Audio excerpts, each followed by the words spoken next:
নাসরিন, তুমি তুমি তুমি এখানে কিভাবে? তুমি কান্না করছো কেন? কার বাচ্চা চুরি হয়ে গেছে? আমাদের বাচ্চা। তোমার সে ছোট্ট ঈশান চুরি হয়ে গেছে।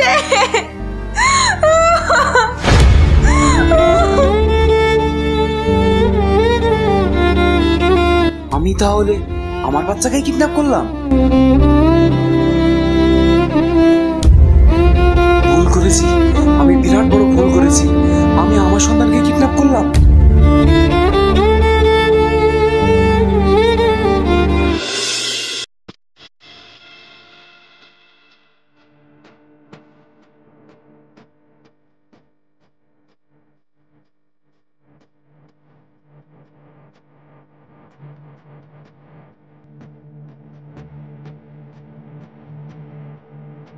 ঘরের ভিতর যে 200 টাকা ছিল সে টাকা কই? খুঁজে পাচ্ছি না কেন? খুঁজে লাভ নাই, ওই টাকা দিয়ে আমি ছেলের জন্য দুধের প্যাকেট কিনে এনেছি।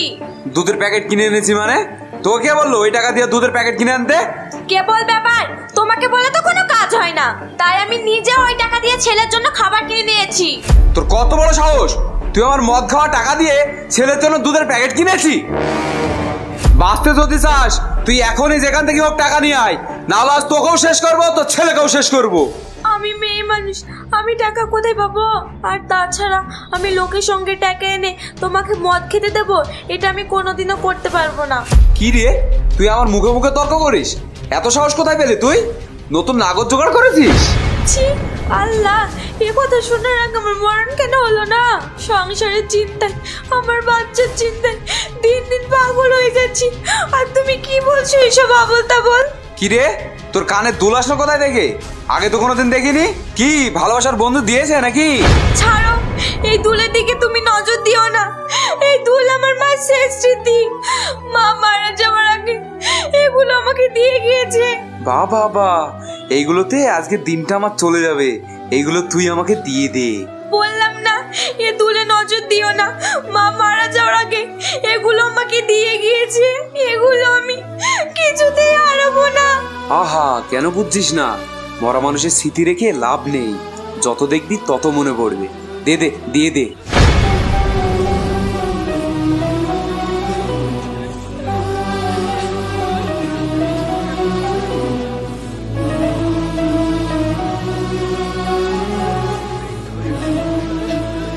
আল্লাহ গো, কি স্বামী জুটালে আমার কপালে।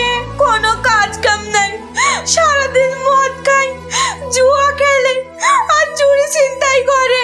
এই স্বামী নিয়ে কি করে সংসার করব? আল্লাহ গো।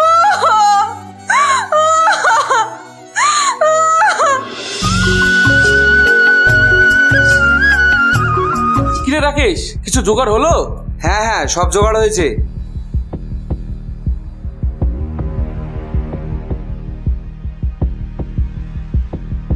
বাহ, এই তো তুই একটা কাজের কাজ করেছিস। শুভ কাজে তাহলে আর লেট কিসের? চল শুরু করি।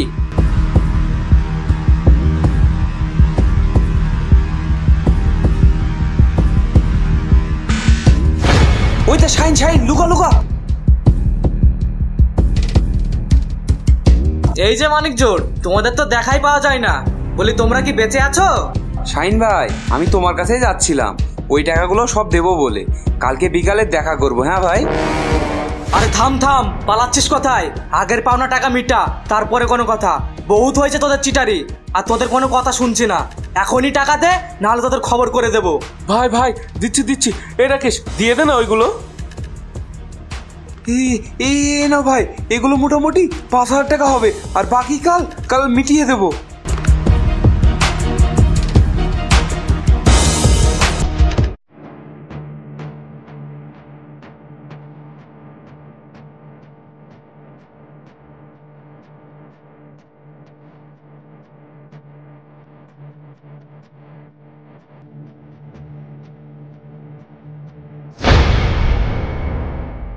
ম্যাডাম, কি কাউকে খুঁজছেন?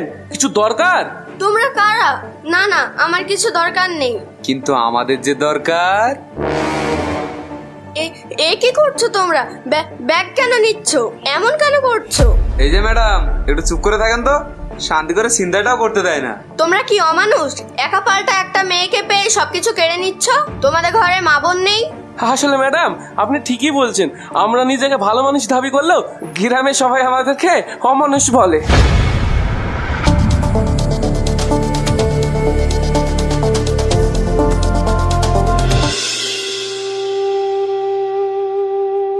পপি ভাবি, ও পপি ভাবি, একটু বাইরে আসো না, দরকার আছে।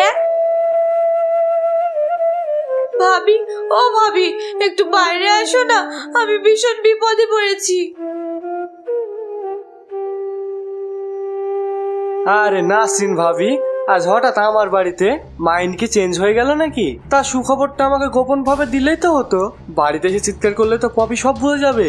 সুরজ ভাই, এবার একটু মুখে লাগাম দাও, আর বাজে কথা বলার আগে আমার কথাটা একটু শোনো। আমি ভীষণ বিপদে পড়ে তোমার বাড়িতে এসেছি। আমার ছেলেটার না ভীষণ জ্বর, তাই কিছু টাকা ধার নিতে এসেছি। সময় মতো আবার ফেরত দিয়ে দেবো। আমি তো টাকা তোমাকে দিতেই চাই, তুমি তো নিতে রাজি হচ্ছ না। ওরকম একটা চোর শাসরা স্বামী নিয়ে কি করে থাকো বলো তো ভাবি? আমার প্রস্তাবে রাজি হও, টাকাও পাবে, আনন্দও পাবে। তোমার কি বিবেক বলতে কিছুই নেই? এই বিপদের সময় তোমার নোংরা কথা না বললে নয়। আরে নাসরিন ভাবি, কখন আসলে? কিছু বলবে? দেখো না, অনেকক্ষণ ধরে বাড়ির বাইরে দাঁড়িয়ে আছে, কি হয়েছে জিজ্ঞাসা করছি, তা আমাকে কিছুই বলছে না। ভাবি, আমার বাবুটার না ভীষণ জ্বর এসেছে, কিছু টাকা ধার নিতে এসেছিলাম। টাকাটা পেলে আমার ভীষণ উপকার হতো। হ্যাঁ হ্যাঁ ভাবি, অবশ্যই।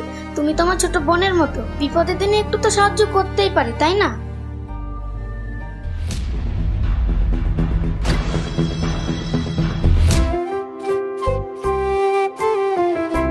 এই নাও ভাবি।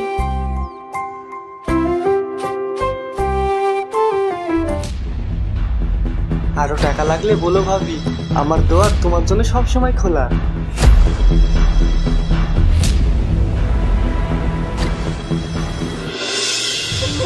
ইস, সকাল সকাল এই একটা কাজ করলাম, মেয়েটার জন্য খুব খারাপ লাগছে রে। আরে খারাপ লাগার কি আছে? দুনিয়াতে কি ঋণ পরিশোধের চেয়ে ভালো কোনো কাজ আছে রে? আমরা তো চিন্তাই করেছি ঋণ পরিশোধের জন্য। খারাপ লাগার তো কিছু নাই। দেখ দেখ কত আছে, দেখ। মাত্র 1200 টাকা মতো হলো। মাত্র 1200 টাকা? এভাবে তো কাজ হবে না, অন্য কিছু চিন্তা কর, অন্য কিছু ধান্দা নিতে হবে। উপায় একটা আছে, চল মুকলেশের সঙ্গে কাজ করি, তাহলে দিন গেলে 10,000 15,000 করে পাবি। না না, ওর সঙ্গে কাজ করা যাবে না। মদ খাওয়া জুয়া খেলার জন্য এই ছোটখাটো চুরি চিন্তাই ঠিক আছে। সামান্য কিছু টাকার জন্য মানুষের জীবন নিয়ে খেলবো, এটা আমি পারবো না। তাহলে আর কি, এই চুরি চিন্তাই কর। মুকলেশের হয়ে যে কাজ করবে তাকে আর ভবিষ্যৎ নিয়ে চিন্তা ভাবনা করতে হবে না। ভালো করে চিন্তা ভাবনা করে দেখ। না রে, অত খারাপ কাজ করা যাবে না। চল চল, খেলা শুরু হয়ে গেছে।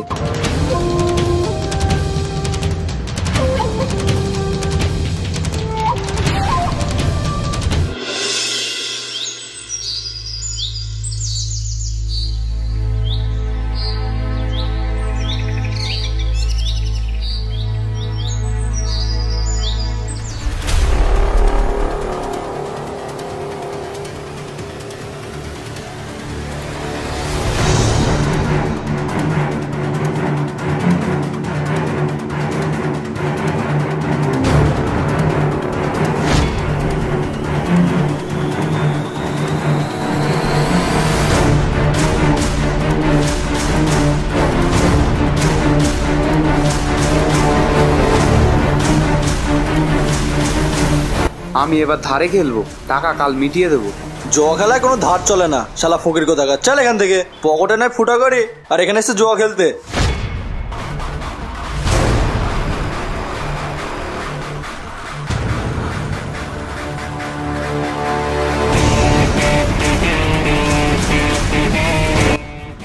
আরে ফকির কাকে বলছিস তুই? ওই তো আসল রাজা। শালার বউখানা দেখেছিস? একদম কাশ্মীরি আপেল। শালা এরকম একটা চোর চাষরা যত সুন্দর বউ পেলে কোথায় থেকে, সেটাই ভেবে পাইনি।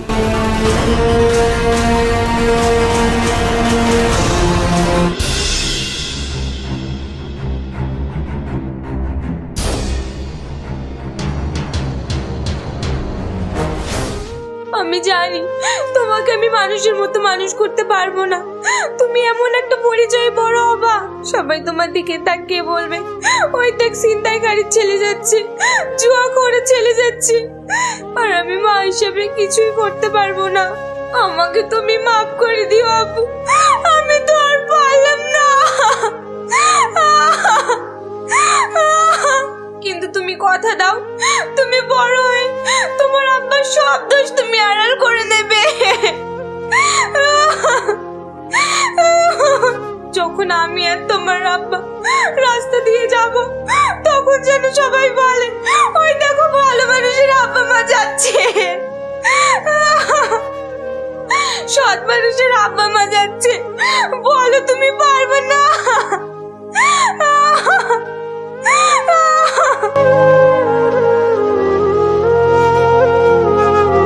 কি রে, তোর মা বেটা দুজনে মিলে কি নাটক জুড়েছিস? তোরা কি যাত্রাপালা করছিস? এসব যাত্রাপালা বন্ধ কর, টাকা দে টাকা। আমি এখন টাকা পাবো কোথায়? এমনিতেই পপি ভাবির সঙ্গে টাকা ধার নিয়ে ছেলের জ্বরের ওষুধ আনলাম, আর তুমি এসে বলছো টাকা দাও। আমার কাছে কোনো টাকা পয়সা নাই। এই তোর কাছে টাকা নাই কেন বলতো? টাকা জোগাড় করে রাখতে কি হয় তোর? তোর মতো অলস মেয়েকে বিয়ে করাটাই ভুল হয়েছে।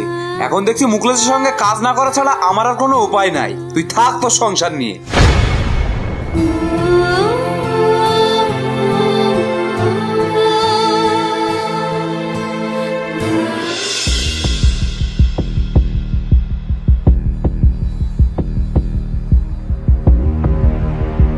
ভাই, আমার টাকা লাগবে, টাকা। বিনিময়ে আপনি যা করতে বলবেন আমি তাই করতে রাজি। আরে রাকেশ, এতদিন পর আমার কথা মনে পড়লো? আমি জানি তোর হাতের কাজের অনেক গুণ। আমি এতদিন তো তোর মতো ছেলে খুঁজছিলাম।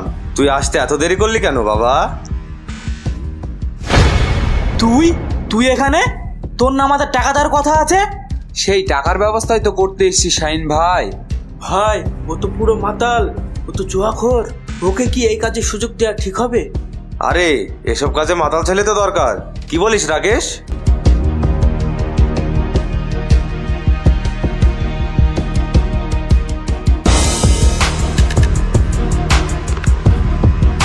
এইটা তোর প্রথম পেমেন্ট। যা, সাজানো বাড়িটা দখল করে আয়।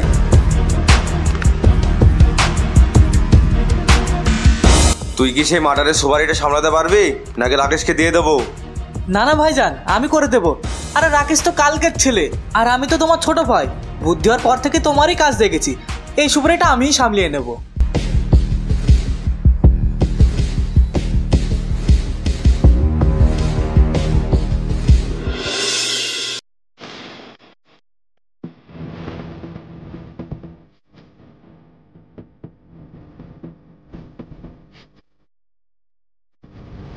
কি হলো ভাই, আজ এত আর্জেন্ট রাখলেন?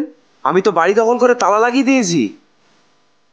তোর জন্য একটা বড় অঙ্কের টাকার অফার আছে, কিন্তু একটা শর্ত আছে। কি শর্ত ভাই?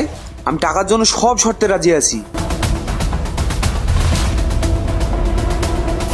তাই বলে ভাই টাকার জন্য মার্ডারের দোষ নিজের ঘাড়ে নেব? একবার চিন্তা করে দেখ, তুই কিন্তু থানার ভিতরে মেহমানের মতন হয়ে থাকবি। 1 সপ্তাহের মধ্যে জেল থেকে ছাড়া পেয়ে যাবি। এই দোষ নিয়ে যদি তুই আমার ছোট ভাইকে বাঁচাতে পারিস, তাহলে তুই এই মহল্লার রাজা হয়ে যাবি।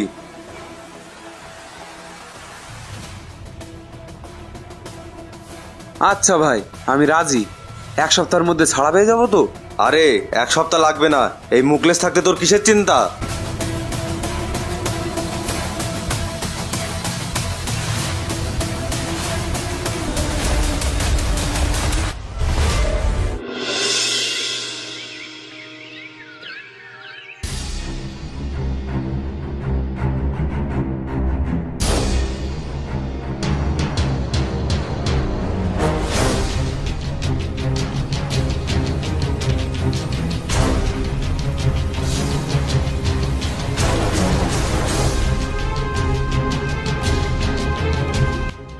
ভাবি, ও নাসিন ভাবি, তুমি কি ঘুমাচ্ছ?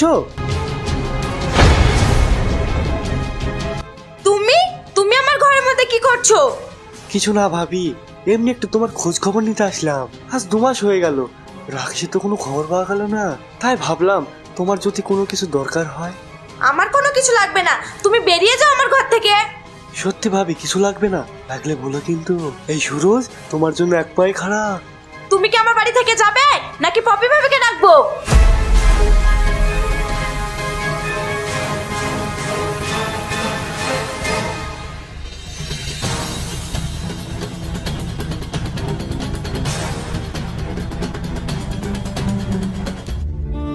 আল্লাহ, তুমি আমার একই পরীক্ষা নিচ্ছ। আমি যে আর পারছি না, এই ছোট্ট বাচ্চা নিয়ে আমি আর কিভাবে থাকবো?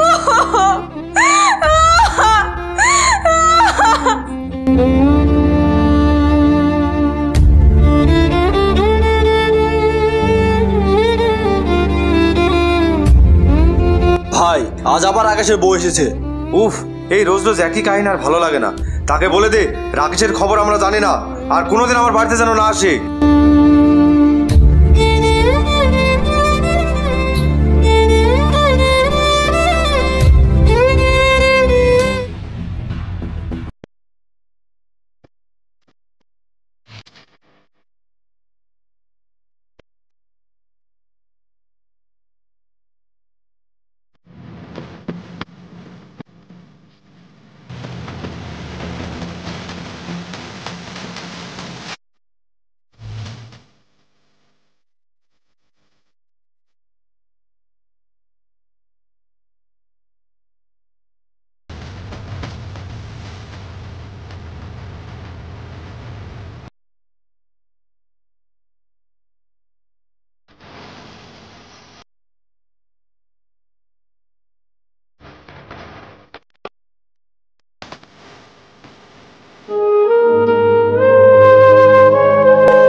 নাসরিন, এই নাসরিন।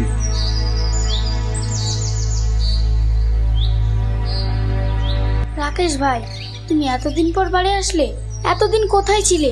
তোমার কি একবারও বউ বাচ্চার কথা মনে পড়েনি? সব বলছি ভাবি, আগে বলো নাসরিন কোথায়?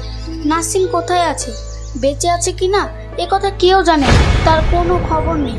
তুমি নিরুদ্দেশ হওয়ার পর নাসরিন তোমাকে অনেক খুঁজেছে, মুকলেসের কাছেও অনেকবার গিয়েছে, কিন্তু কোথাও খোঁজ পায়নি। তাই সেই হতভাগিনী তার বাচ্চা নিয়ে এই গ্রাম ছেড়ে চলে গিয়েছে।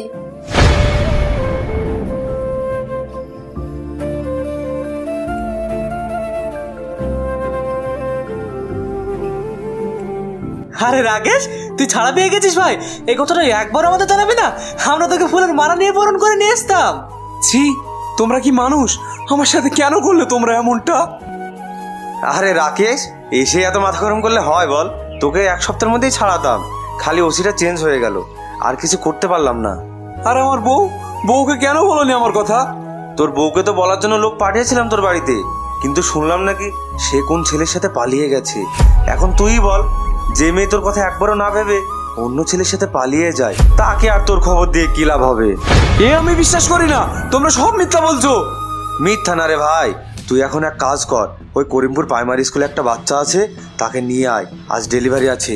আমি আর এইসব কাজের মধ্যে নাই, আমি ভালো হয়ে গেছি। আরে বাচ্চাটার বাবা মা কেউ নাই, তাছাড়া তোর কথা কেউ ভাবেনি, তাহলে তুই কার কথা ভেবে ভালো হবি বল?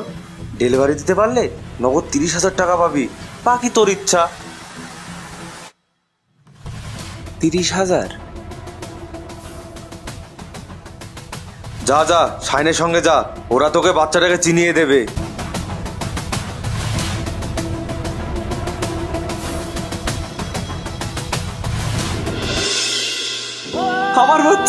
আমার বাচ্চাকে আমি মেরে ফেললাম, আমার সব পাপের ফল এই পৃথিবীতে পেয়ে গেলাম।